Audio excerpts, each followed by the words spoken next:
I am Neptune, a muse named after the god of the sea, though my domain is not the vast oceans, but the boundless depths of human creativity.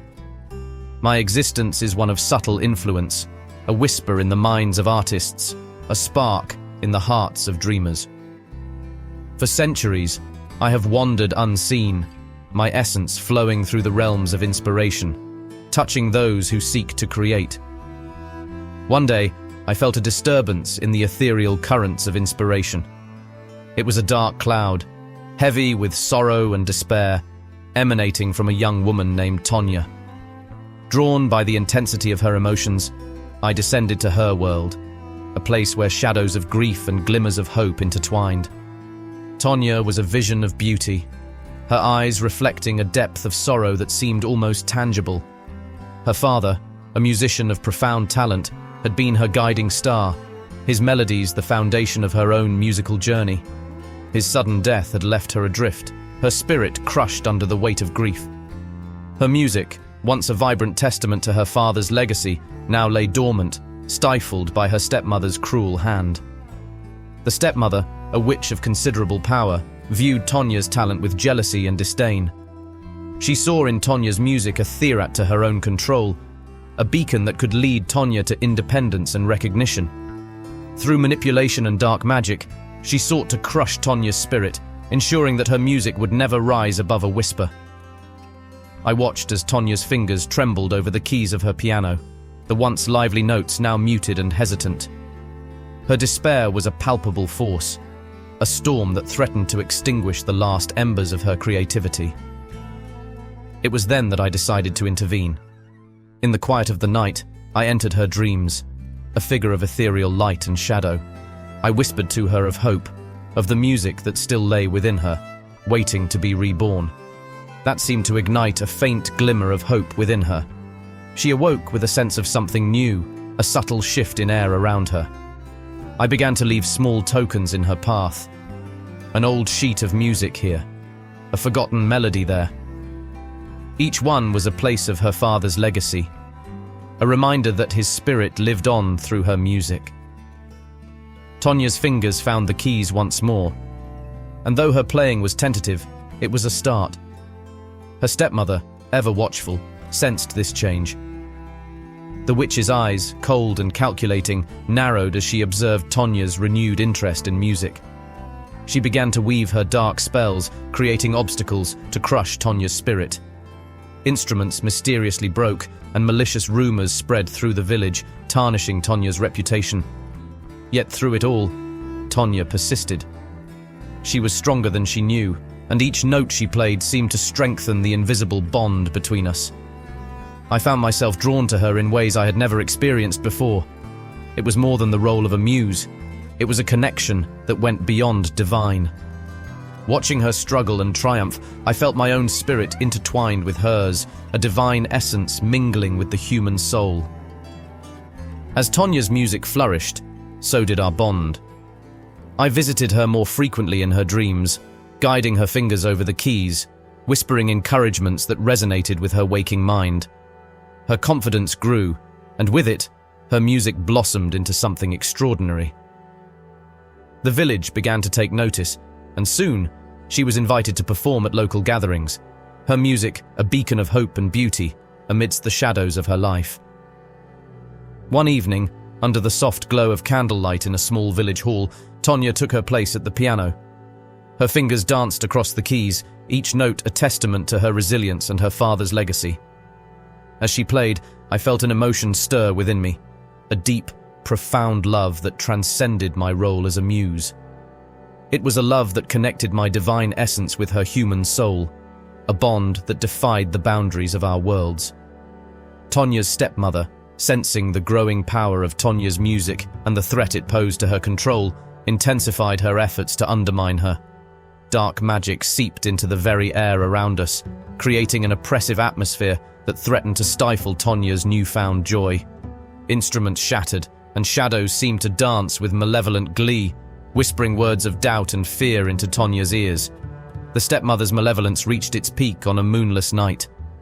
As Tonya prepared to perform a piece she had composed herself, the witch unleashed a powerful curse. The air grew cold, and a palpable darkness settled over the room. The piano keys felt like ice beneath Tonya's fingers, and the notes she played sounded hollow and lifeless. I could not directly interfere with the witch's magic, but I could still inspire. In a dream more vivid than any before, I stood before Tonya, a figure of light in the midst of shadow. "Tonya," I whispered, my voice a gentle breeze. "Your strength lies within you, in the love and resilience that your music embodies. Remember, the true essence of your father's legacy is not just in the notes you play, but in the courage and passion you carry in your heart." When Tonya awoke, she felt a newfound determination. She realized that her music was more than just a connection to her father. It was a part of her own identity, a manifestation of her strength and spirit. With this realization, she began to compose a new piece of music, one that embodied her journey of grief, hope, and resilience. The day of the significant event arrived, a gathering where Tonya would perform her new composition. The village had gathered, the air filled with anticipation and a sense of shared hope. The stepmother, her eyes glinting with malice, lurked in the shadows, ready to unleash her final, most powerful curse. Tonya took her place at the piano, her heart pounding in her chest. The room seemed to hold its breath as she began to play. The first notes were tentative, but as she continued, her confidence grew. The music flowed from her fingers, a powerful testament to her journey and her resilience. As the melody soared, the stepmother's curse descended. Dark tendrils of magic snaked through the air, aiming to silence Tonya's music once and for all. But Tonya's music, infused with the inspiration I had given her and her own indomitable will, formed a radiant barrier of light around her. The clash of light and dark was palpable, the air crackling with energy. The stepmother's curse struggled against the power of Tonya's music, but it was no match for the combined force of her resilience and my divine inspiration. With a final, resounding chord, Tonya's music shattered the curse, the dark magic dissolving into nothingness. The stepmother, her power broken, shrank back, her malevolent influence dissipating.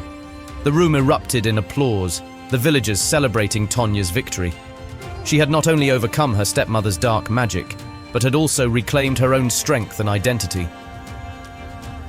In the aftermath of the climactic confrontation, Tonya stood tall, a newfound sense of self and purpose radiating from her. Her music was celebrated by all, a beacon of hope and inspiration for the village. She had become a symbol of resilience, her journey resonating with all who heard her play. As for me, I faced a decision that would shape the rest of my existence. My role as a muse was to inspire from afar, to touch the hearts and minds of those who created beauty in the world. But my bond with Tonya had grown into something far deeper, a love that transcended the boundaries of the divine and the mortal. I watched Tonya as she embraced her newfound freedom and confidence, her music now a powerful force that reflected her inner strength. As for me, I faced a decision that would shape the rest of my existence. My role as a muse was to inspire from afar, to touch the hearts and minds of those who created beauty in the world. But my bond with Tonya had grown into something far deeper, a love that transcended the boundaries of the divine and the mortal. I watched Tonya as she embraced her newfound freedom and confidence, her music now a powerful force that reflected her inner strength. She had become more than just a talented musician. She was a beacon of hope, her story inspiring others to overcome their own struggles. The villagers, once skeptical and distant, now looked to her with admiration and respect. They saw in her the embodiment of resilience and the transformative power of art. One evening, as the sun dipped below the horizon, casting the village in a warm, golden glow, I appeared to Tonya in a final dream. This time, it was not a dream of guidance or encouragement, but a farewell. I stood before her, a figure of light and shadow, my heart heavy with the weight of my decision. "Tonya," I began, my voice barely a whisper, "you have grown so much. Your music, your strength, they are a testament to your father's legacy and your own indomitable spirit. I have watched you rise from the depths of despair to become a beacon of hope. My time with you has been more meaningful than any other." Tears glistened in Tonya's eyes as she looked at me, understanding dawning in her gaze. "Neptune, I don't want you to go," she said softly, her voice trembling with emotion. "You've been my guide, my inspiration. I don't know if I can do this without you." I reached out, my ethereal hand brushing against her cheek, a touch that was both real and dreamlike. "You can, Tonya. You have always had the strength within you. I merely helped you see it. Your music will continue to inspire others, just as it has inspired me." A heavy silence hung between us, filled with the unspoken emotions we both felt. The choice before me was clear. I could return to my realm, continuing my eternal role as a muse, or I could stay, sacrificing my immortality to be with the woman I had come to love. In that moment, I made my decision. "Tonya, I choose to stay with you," I said, my voice resolute. "If you will have me, I will give up my divine essence to walk beside you in the mortal world." Her eyes widened in surprise and hope. "Neptune, are you sure? This is a huge sacrifice." I nodded, a sense of peace settling over me. "I have found something far more precious than immortality.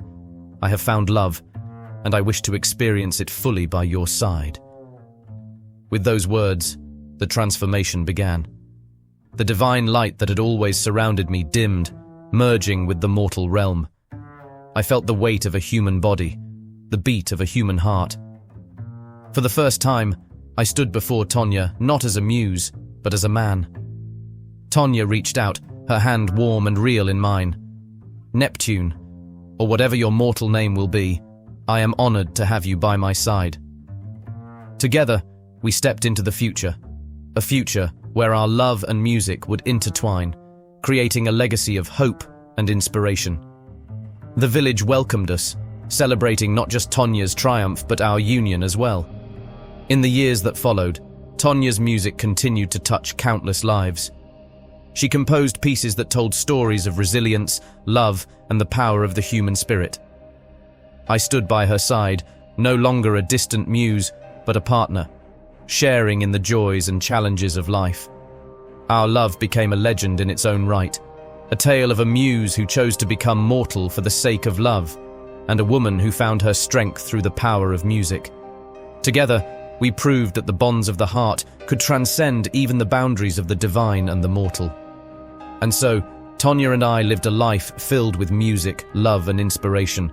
Our story, a testament to the enduring power of the human spirit and the transformative magic of true love.